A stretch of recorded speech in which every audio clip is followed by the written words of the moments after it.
Virgil hasn't always liked thunderstorms. When Thomas was a kid, the loud bangs and sudden flashes were a bit terrifying. The other sides had always kept Thomas from hiding under the bed, like Virgil suggested, but he's glad they did.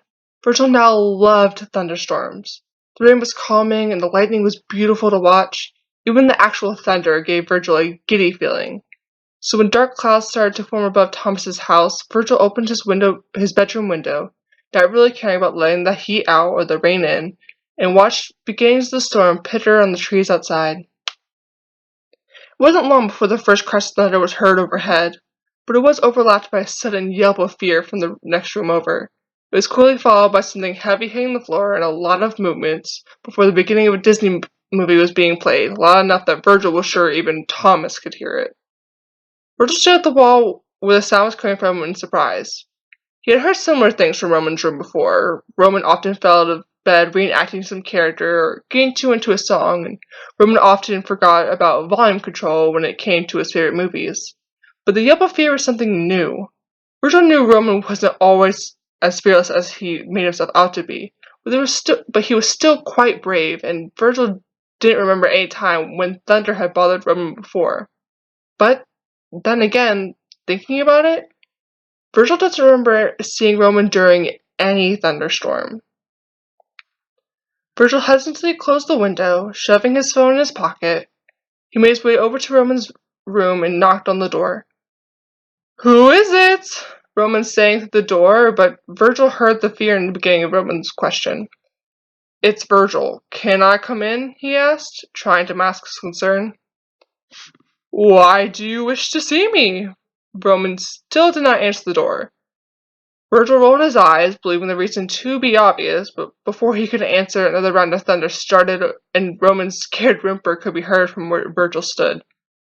Virgil sighed and placed his hand on the doorknob. "I'm coming in." "No," Roman faltered. Virgil heard him scramble to the door, quickly locking it before Virgil could have a chance to open it. "Why not?" Virgil did not take his hand off the doorknob, but slouched in place. Roman hesitated, and Virgil could tell he was making something up. "I'm not wearing pants." It was a weak excuse, especially for the creative side, but Virgil decided to play along, a mischievous smile creeping at the corners of his mouth. "You have a movie turned up loud enough to drown out any sound, and you have no pants on. Princey, have some respect for Disney." How dare you? I would never. You dark, villainous, filthy-minded. Virgil cut off the rest of Roman's tangent with a snort of laughter. Roman groaned at him through the door. "Look, Roman," Virgil continued, changing to a more caring tone, but he never finished his statement, as thunder was again heard from outside. Roman made a small cry, and there was a light thud on the door, where Virgil assumed Roman had accidentally jumped into it. There was a beat of silence, where neither of them said anything, before Roman finally unlocked the door. "Fine, you can come in." I thought you weren't wearing pants," Virgil joked one last time. The door opened to reveal a very unamused Roman. "I hate you." "Then why'd you open the door?" Virgil smirked, quirking his eyebrow. Roman glared at him, but moved out of the way so Virgil could walk into the room. But as he passed, more thunder was heard, and Roman instinctively grabbed Virgil's arm, making a distressed sound as he did so. Virgil looked from his arm to Roman and then back to his arm in surprise. It took Roman a second to finally realize what he had done, and sharply scooted away from Virgil. He stared at Roman concerned for a second before realizing he should probably do something to help. He grabbed Roman's arm and pulled him to the middle of the room, at the end of the bed, as more thunder sounded above. "What are you doing?" Roman asked, a bit of panic in his voice. "Sit." Virgil pointed to the ground, and Roman did as he was told, crossing his legs, not knowing what else to do. Virgil grabbed 2 pillows off the bed, ducked one behind Roman so it was upright between him and the blackboard, and the other to the left of him. Roman walked to the corner of the room where a chair with a pile of tsum-tsums were stacked. He took 2 at a time, placed all the plushes next to and in front of Roman in a somewhat square shape. Then the largest tsum-tsum was a Stitch plush at the bottom of the pile, and he placed that one in Roman's lap. just in time for him to hug as thunder rumbled above. Virgil then dragged the chair in front of Roman, a good few feet away. He placed the computer that was blasting the Disney movie, which he now recognized as Cinderella, in front of Roman. Lastly, he grabbed the comforter off of Roman's bed, hanging one end off the chair and the other off the backboard. Roman, who had been watching curiously the entire time, gasped when he suddenly realized what Virgil was doing. Virgil crawled under the canopy of the blanket next to Roman where the pillow sat. Placed it behind him, he sat crisscross as well, and their knees bumped against each other. Roman looked at him with wide eyes as Virgil smiled at him and simply said, "Blanket fort." Roman broke into a grin and turned his attention to the movie, hugging his stitched Tsum Tsum tightly. The storm got louder during the movie, and Virgil wasn't that surprised to find that Roman had started leaning on him.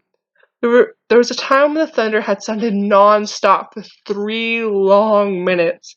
Roman had his head buried in Virgil's shoulder for nearly the entire time. At the end of Cinderella, the storm had quieted a bit, but they played Mary Poppins until the rain had come to a slow drizzle. When the credits rolled and the only sound left outside was the steady chirping of crickets, Roman removed himself from Virgil's shoulder, a little hesitantly and awkwardly. "Thank you for doing this. I know this is not how you wanted to spend your evening." "You're welcome, Princey. It wasn't that bad," Virgil said. He paused in thought before continuing. "How come I've never known you were afraid of storms?" Virgil sighed, slouching to the stitch plushie. "Patton is usually the one that sits with me during these, but recently I've been trying to get over this silly fear, and I've asked him to come sit with me I've asked him to let me sit through one alone. Though I am glad you came to my rescue, I do not wish to think of the state I would be in if I had truly spent the entirety of the storm alone." Virgil nodded his head. He stared at the ground for a second before speaking. "I wouldn't mind doing this again. It was kinda, sorta fun hanging out with you. Even if you were being really clingy the entire time."